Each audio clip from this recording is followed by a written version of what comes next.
Saudara-saudara sebangsa dan setanah air, hari-hari ini kita kembali dikejutkan dengan berita pembubaran ibadah jemaat gereja GMS di Bantul yang viral di media sosial. Bahkan muncul laporan adanya intimidasi dan tindakan kekerasan terhadap jemaat yang sedang beribadah. Nah, ini bukan sekedar persoalan satu gereja. Ini persoalan wajah Indonesia. Bangsa ini dibangun di atas Pancasila. Bangsa ini berdiri di atas keberagaman. Dan Undang-Undang Dasar 1945 menjamin setiap warga negara berhak beribadah menurut keyakinannya. Kalau rumah ibadah mulai ditakuti, kalau doa mulai dibubarkan, kalau orang beribadah harus merasa cemas, maka yang terluka bukan hanya satu kelompok.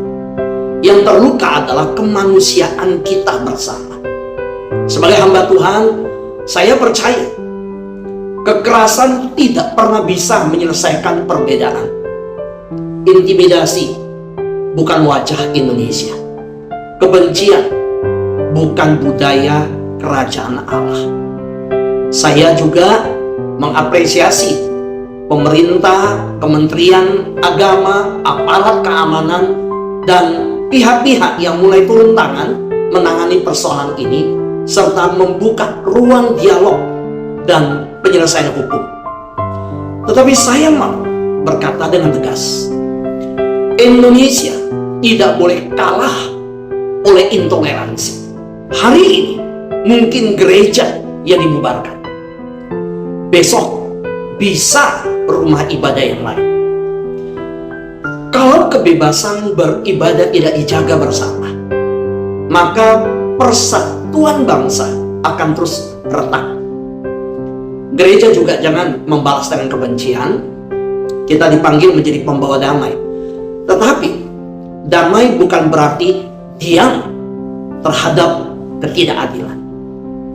Karena kasih tanpa keberanian akan menjadi lemah, dan keberanian tanpa kasih akan menjadi kebencian. Nah, mari kita lawan intoleransi, bukan dengan amarah, tetapi dengan doa, dengan kasih, dengan suara kebenaran, dan dengan keberanian menjaga persatuan bangsa. Indonesia membutuhkan lebih banyak pelukan, bukan lebih banyak kebencian. Dan saya percaya Kang Tamil bicara tentang pembubaran umat Kristiani yang beribadah. Halo teman-teman, kali ini saya membahas sesuatu yang mungkin cukup kontroversial. Saya melihat makin kemari semakin marak dan semakin banyak kumpulan kelompok-kelompok yang mengatasnamakan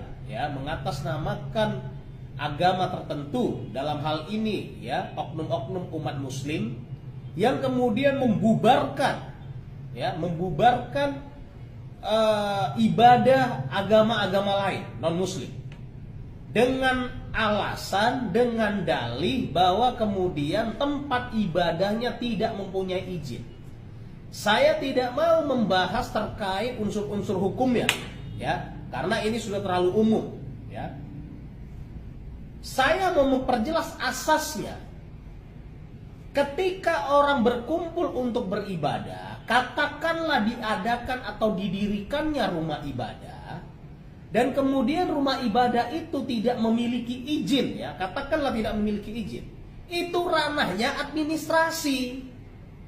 Dan dalam konteks administrasi ini tupoksinya penyelenggara pemerintah yang mengurusi administrasi tersebut.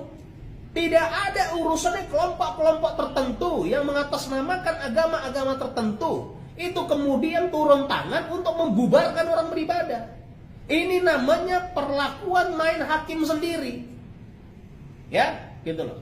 Kalau kemudian masyarakat merasa bahwasannya adanya kelompok orang beribadah yang tidak memiliki izin, yang kalian demo itu kantor pemerintahnya.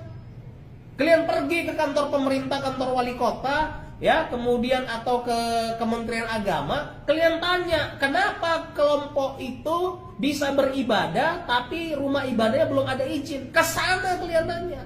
Bukan kemudian orang beribadah, kalian datang untuk membubarkan. Saya sebelum membuat video ini, saya sudah berkonsultasi dengan para sesepuh, ya, sesepuh saya yang sangat saya hormati, para kiai-kiai. Tidak ada satupun dari kiai-kiai yang saya datangi menyatakan bahwasannya umat Islam itu tidak memperbolehkan umat lain untuk beribadah. Nggak ada itu.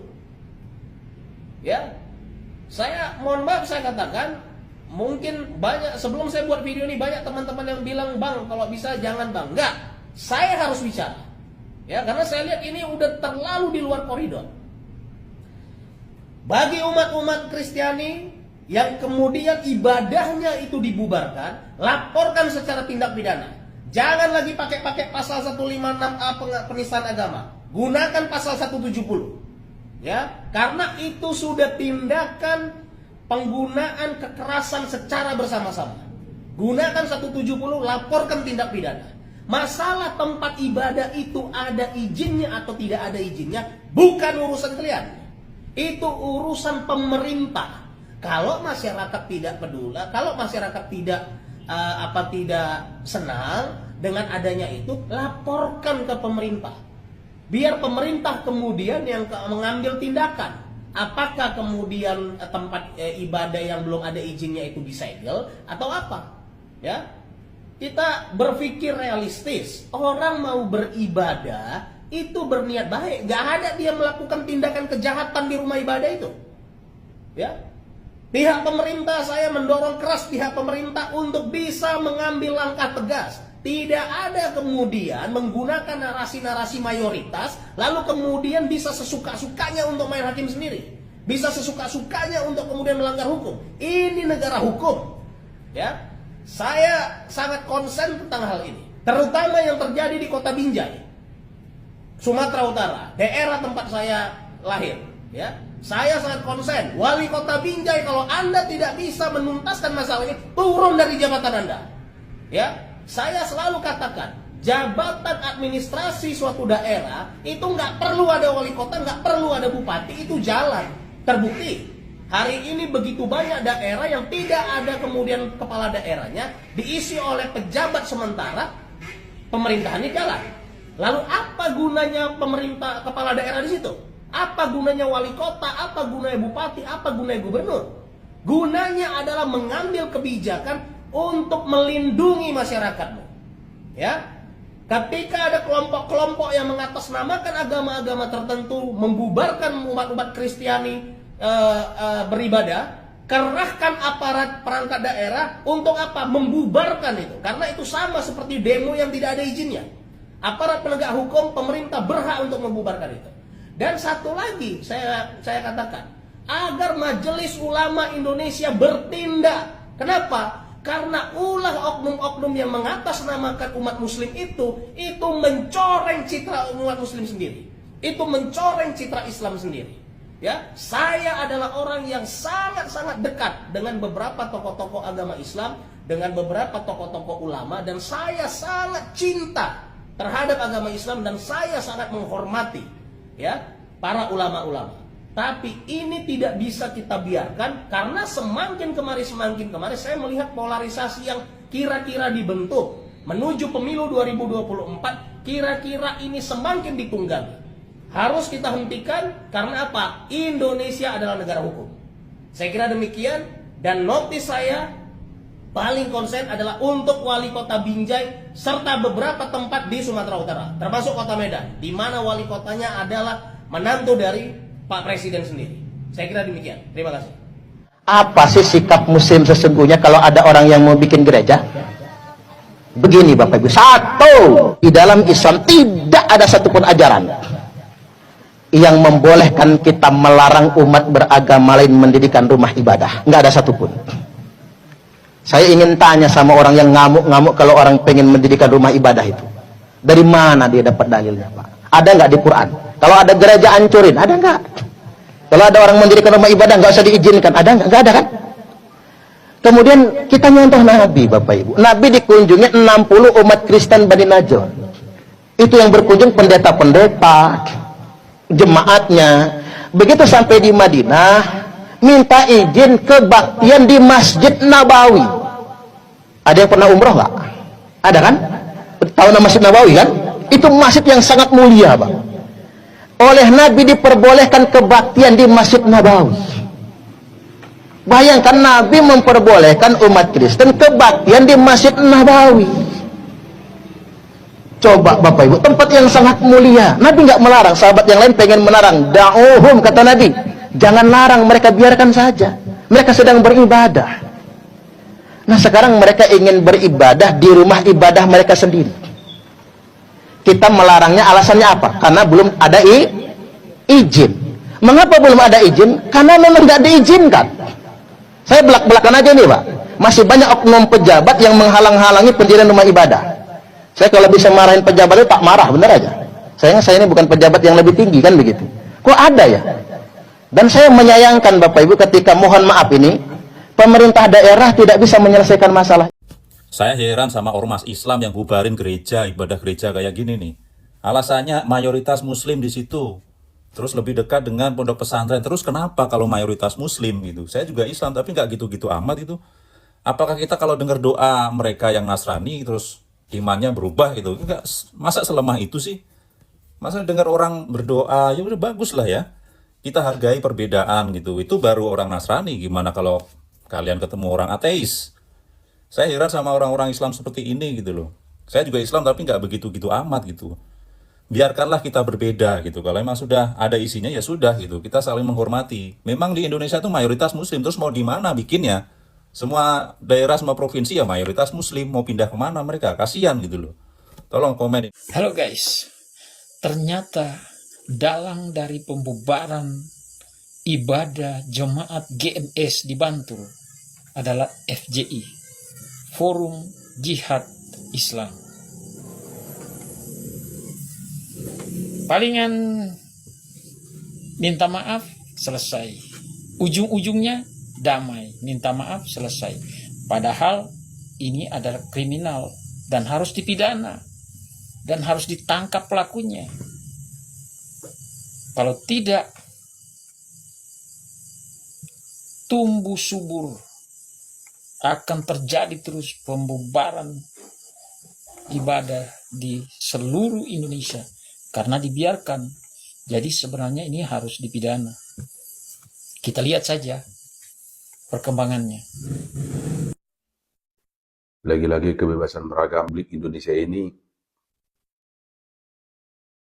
ternodai lagi pada hari ini tanggal 15 Oktober, di mana gereja GMS yang berada di Tanjung Merawa dipaksa tutup oleh sekelompok orang manusia-manusia intoleran, ya.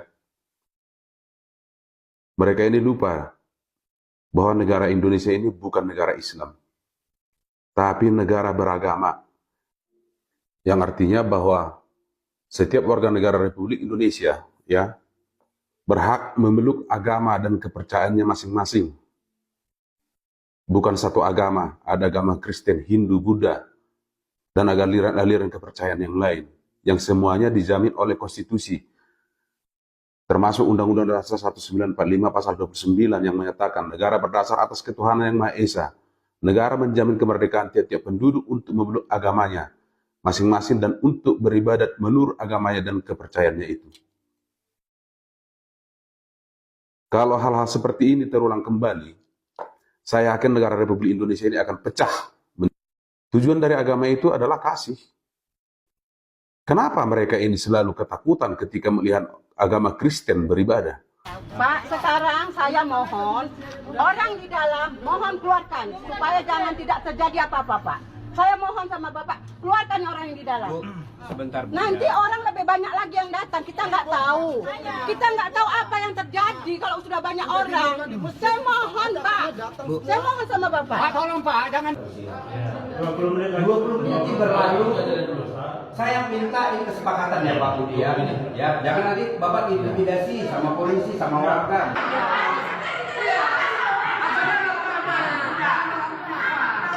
Masuk.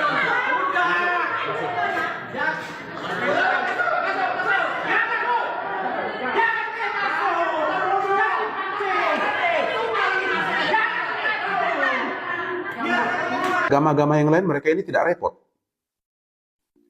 Tidak pernah mengganggu ibadahnya. Kenapa hanya kepada orang Kristen? Kemudian, itu orang-orang yang melarang peribadatan tersebut ya harus segera diproses secara hukum. Karena ini sudah melanggar hukum. Kepada Bapak Kapolda Sumatera Utara, Polrestabes Medan, ya, segera tangkap pelaku ini. Kalau tidak, ini akan mengindikasikan bahwa ada tebang pilih dan ada pilih kasih. Bahwa kalian juga tidak bisa menegakkan aturan dan peraturan yang ada di negara ini. Jangan sampai perang saudara terjadi di negeri ini gara-gara salah satu kelompok agama yang merasa mayoritas, merasa memiliki negara ini. Selama ini kami diam. Selama ini kami merasa mendoakan kepada orang-orang yang berbuat jahat terkait dengan peribadatan-peribadatan terhadap umat Kristiani yang selalu ditutup, ditolak oleh mereka. Kesabaran kami juga ada batasnya. Negara ini bukan negara Islam, tapi negara beragama. Ini harus segera dituntaskan. Tangkap orangnya. Dan proses secara hukum. Walaupun itu nanti itu kemudian dibebaskan oleh hakim, silakan. Kita mau tahu sampai di mana penegakan hukum di negara ini. Negara ini sudah tidak adil kalau seperti ini. Apalagi sebentar lagi ya, 1,5 bulan lagi, perayaan-perayaan Natal akan segera. Di setiap gereja itu akan ada perayaan-perayaan Natal, Desember. Gimana nanti keamanan bagi umat Kristiani yang perayaan Natal?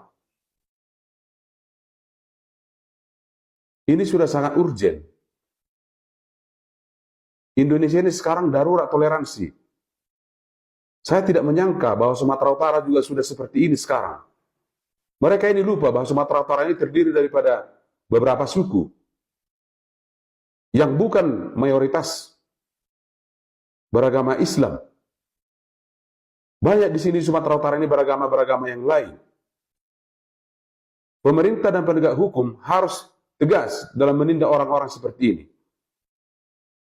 Di mana kebebasan itu yang dimaksud di dalam negara ini? Beragama juga dilarang, tidak ada kebebasan. Kenapa? Kenapa harus takut dengan beribadatnya agama Kristen? Hah? Apa iman kalian secuil sehingga takut dengan Kristen? Sementara kami tidak pernah mengganggu atau keberatan terhadap suara-suara miktoa yang begitu besar, begitu kuat. Ketika ada azan, ada sholat, kami tidak pernah keberatan. Kami beribadat cuma sekali seminggu, itu pun sudah jadi persoalan buat kalian. Kami tidak pernah menanyakan izin daripada masjid, izin daripada musola. Tapi kalian selalu mempertanyakan izin pembangunan gereja. Beribadah itu juga bukan hanya di gereja, bisa di rumah. Tapi itu pun kalian larang. Apa maksud kalian? Terlalu kalian yang beragama itu. Palestina dan Israel kalian buat seakan-akan bahwa itu perang agama. Palestina dengan Hamas kalian bilang itu saudara. Sementara di negara kalian sendiri kalian pijak-pijak. Kalian bilang selain daripada Islam atau Muslim itu adalah kafir. Keterlaluan kalian. Kami selama ini sudah cukup diam. Ya, kami selama ini cukup bersabar. Saya tidak takut akun TikTok saya ini juga dihapus. Dihapus permanen pun saya tidak takut. Haleluya, haleluya, haleluya. Assalamualaikum warahmatullahi wabarakatuh. Salam Aki.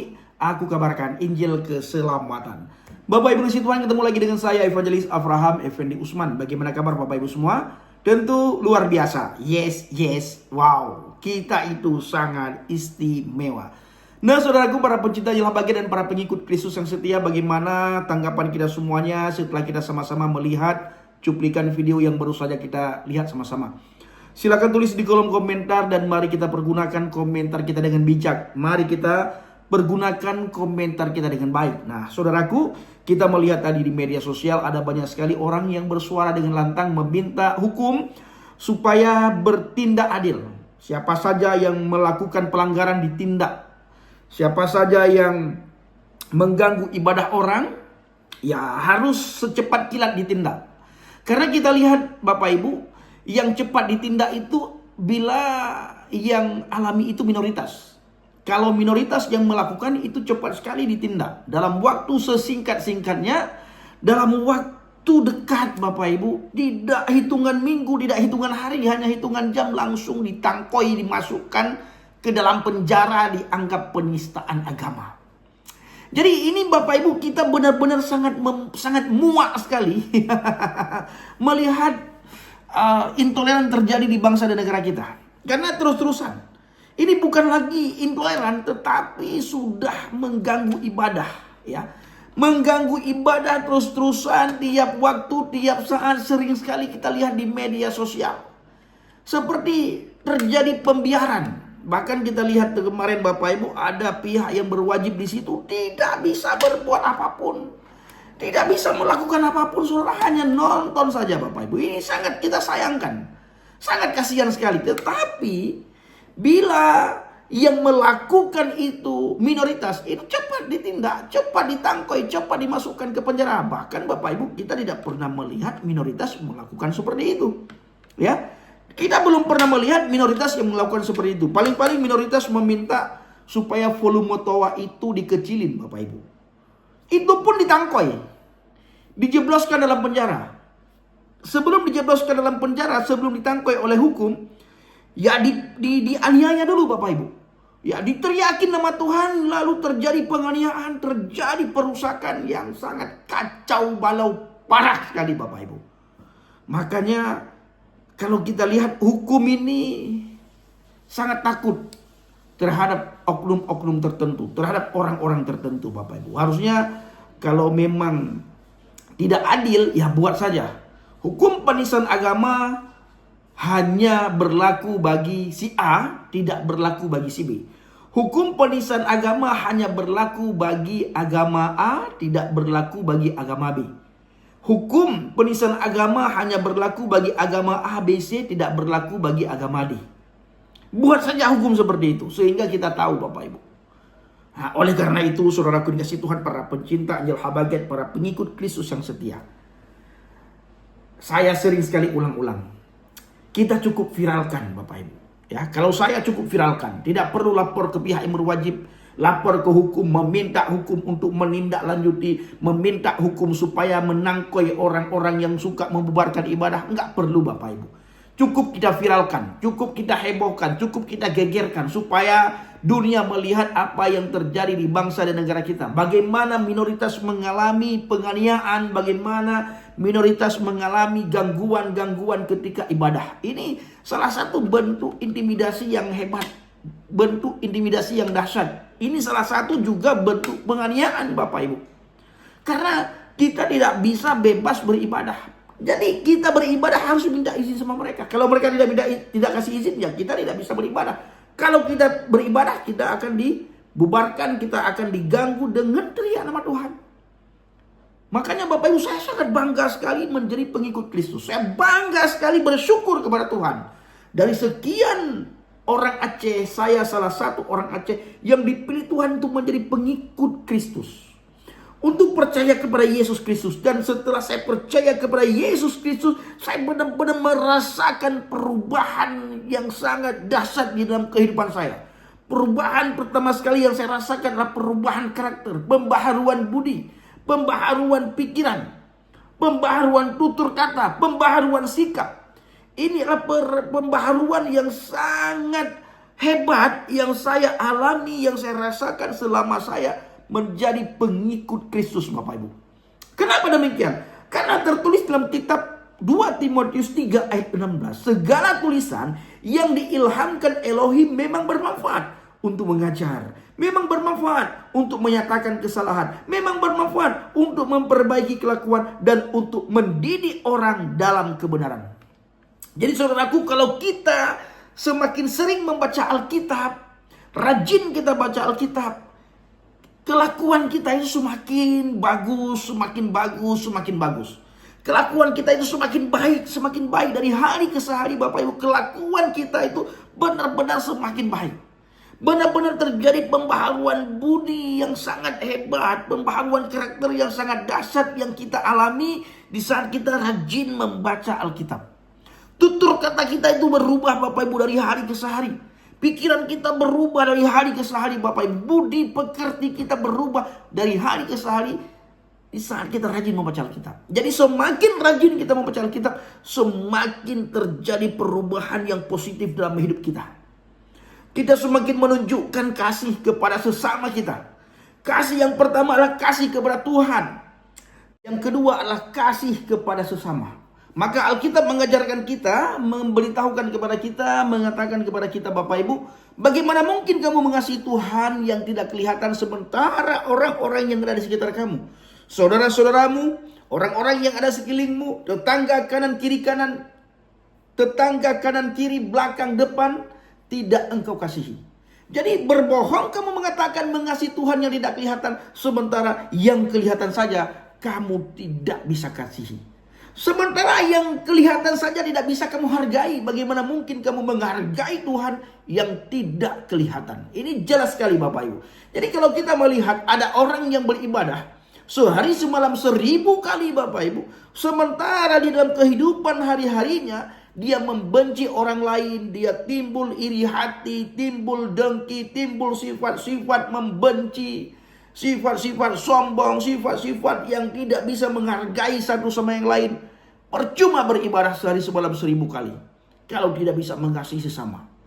Percuma beribadah dengan bahasa yang sangat hebat, yang sangat dahsyat, bila tidak ada kasih dalam kehidupanmu, bila tidak ada kasih di dalam keseharianmu. Jadi kasih itu adalah hal yang paling utama di dalam kehidupan kita bermasyarakat.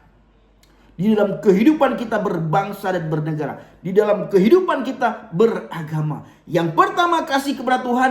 Yang kedua adalah kasih kepada sesama. Ini yang diajarkan oleh Yesus.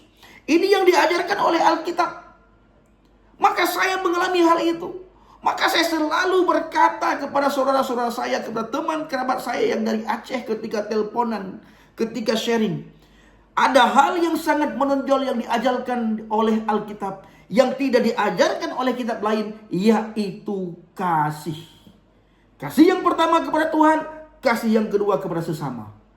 Kita tidak mungkin bisa mengasihi Tuhan yang tidak kelihatan kalau sesama saja kita tidak bisa mengasihi. Karena Tuhan mengajarkan kita itu kasih. Jadi tidak mungkin Tuhan mengajarkan kita kebencian. Bila ada Tuhan yang mengajarkan kita ini kebencian, tinggalkan Tuhan. Cari Tuhan lain. Saya Bapak Ibu lebih baik ya menuhankan HP daripada bertuhan kepada Tuhan yang tidak mengajarkan kasih. Sekali lagi, saya lebih baik menuhankan HP ini Bapak Ibu, mengatakan HP ini Tuhan, daripada saya beribadah kepada Tuhan di mana Tuhan yang saya ibadah, Tuhan yang saya sembah, Tuhan yang saya puji tidak mengajarkan kasih. Oleh karena itu, Yesus Kristus bukan saja mengajarkan kasih kepada sesama, tetapi Yesus mengajarkan kita mengasihi musuh. Orang yang membenci, orang yang memusuhi kita harus kita kasihi. Ini adalah ajaran Alkitab, ajaran kekristenan yang tidak diajarkan oleh agama manapun, oleh kitab manapun, oleh Tuhan manapun, oleh nabi dan rasul manapun Bapak Ibu, yaitu kasih. Oleh karena itu Bapak Ibu kasih Tuhan, para pencinta Yahweh dan para pengikut Kristus yang setia, mari kita kenali Tuhan yang kita sembah. Tuhan yang benar-benar mengajarkan kita kasih yang nyata, bukan kasih yang pura-pura. Baik saudaraku, kiranya video ini bisa menjadi berkat bagi kita semuanya. Assalamualaikum warahmatullahi wabarakatuh. Salam Aki. Aku kabarkan Injil keselamatan. Bapak Yahweh Bishop Adonai Yesus Hamasiah, Ruach Kudus memberkati kita semua. Haleluya. Amin. Salam murtadin. Terima kasih. Bapak Ibu terus ikut dalam doa dan bawa dalam doa syafaat pelayanan yang kita lakukan, yang sedang kita lakukan, yang akan terus kita lakukan di pedalaman Mentawai, agar lewat pelayanan kita anak-anak Mentawai ke depan tidak ada lagi yang menjadi mukallaf. Tidak ada lagi yang meninggalkan Yesus dan tidak ada lagi yang bisa dipengaruhi Bapak Ibu. Oleh karena itu di pedalaman Mentawai sudah banyak sekali orang-orang yang dimukallafkan lewat kesaksian kita, lewat pelayanan kita, yang kita lakukan bersama dengan Bang JDP, banyak yang sudah kembali kepada Kristus. Dan ini semua berkat doa saudara, berkat dukungan Bapak Ibu semuanya. Terima kasih. Salam Murtadin.